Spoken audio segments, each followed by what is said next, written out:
Hello, I'm Captain Vile. Welcome to How Riddler is Riddler. Alvarez, go to Channel 7! Find out where Nick was broadcasting from! Since comic book characters can be written by many different people and appear in many different pieces of media, there isn't a definitive version of a character. Just an unwritten list of rules for how they should look, act, and be written. Except, I wrote the unwritten list, and am now reviewing different Riddlers to see how Riddler they are. Here's the list of rules. I don't have time to go through them all individually with you, so you're going to have to pause to read them yourself.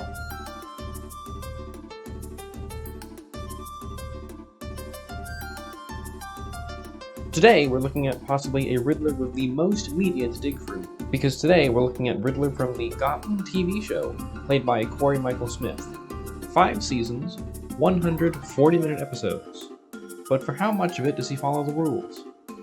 We'll just have to see after I dig through over 240 hours of content. Oh my god!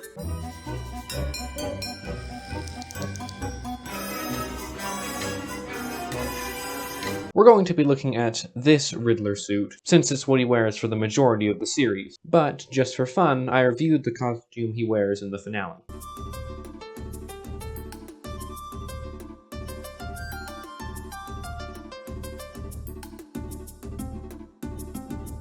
Decently thin. Well combed. Nothing here. He doesn't change his glasses after becoming a villain. Not sure why he would, though. It's black, not green.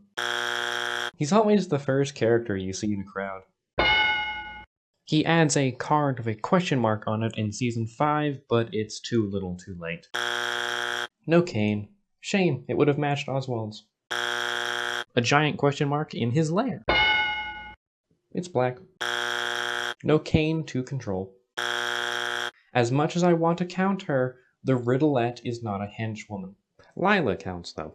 Also, this is a nice nod to the Riddle Factory.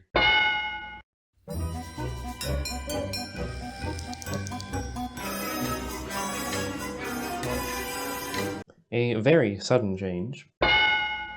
I have gassed a room full of folks with a deadly toxin. I cordially invite you to come upstairs and play a game with me for the antidote. He's enjoying this. Yes, seriously, you have been very useful, and we arrogant physicians have much to learn from a madman like you. But not that much. No! You will not treat me like a crazy person! No! His sanity is actually brought up a lot in this show, and he always denies it. So, we'll set the timer for, say, 55 seconds. Now, when the timer hits 0, the spring-loaded blade is released. Simple. Now, for the fun part. You can stop the blade from being released if you click this little button. But if you do, it will send a fatal jolt of electricity to Zap Butch. It's a simple task, really. Stop the blade from falling and kill Butch, or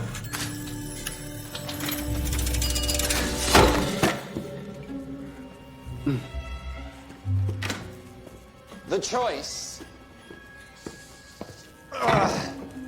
my dear, is yours. I know she's part of punishing Butch, but this seems unnecessary. How about one last riddle for old time's sake? You know, come out, present a riddle. I could lend you a hand, but you won't find me helpful.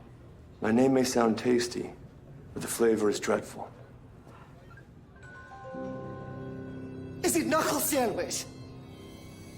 Yeah. He asks a lot of riddles. You said you called them after you knocked me out.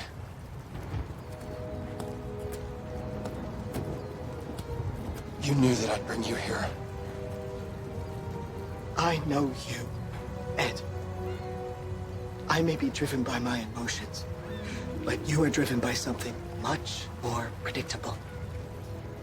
A desperate, compulsive need to complete what you've started in exacting fashion. He knows when he's been beaten each time. Doesn't exist yet. Is there a character he's interacted with that he doesn't insult? I know what you're thinking, Aubrey. That the police are gonna somehow find you, rescue you. But I gave the GCPD every chance to save you. but they're no match for me! I wonder how hard it is to hijack a broadcast.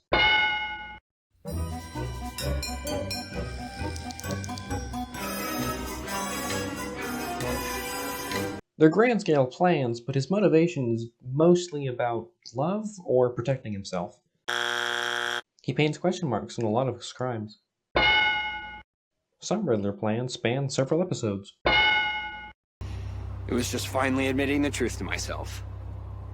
Well, that and murdering some people. I don't believe that. You don't believe it? Why, Jim? Because it would make you incompetent to know that I was right under your nose the whole time? Or you don't want to admit that there's a monster in all of us because you, of all people, should know that! That's what made it so easy to frame you! Riddler is tricked into gloating so he'll admit his crimes, and is then very promptly arrested.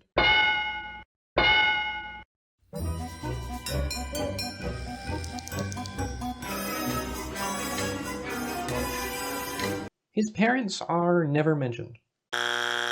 Became Riddler due to an identity crisis. I assume since he likes them before becoming the Riddler, but there isn't any proof of it. He worked forensics. Batman didn't exist yet. Now that we've evaluated him, let's see his final score.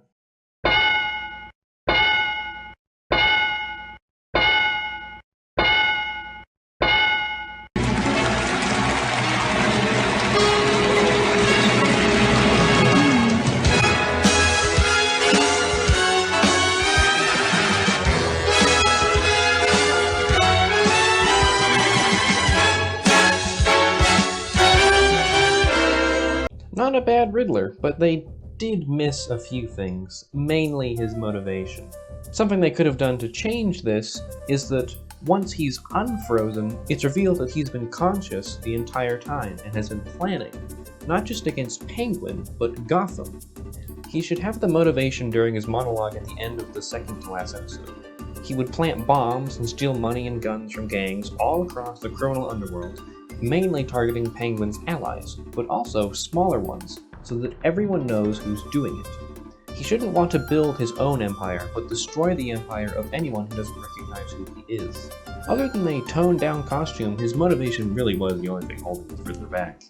He was perfect in Season 3, but for Seasons 4 and 5, except for an occasional episode, he never really got back to the compulsive planner he should be. If you feel I've made a mistake in my evaluation, or you have a Riddler you'd like to see reviewed, please tell me. I might not get to him soon, but I'm planning on doing as many Riddlers as possible, so I will get to him eventually. Thank you for watching. Good file.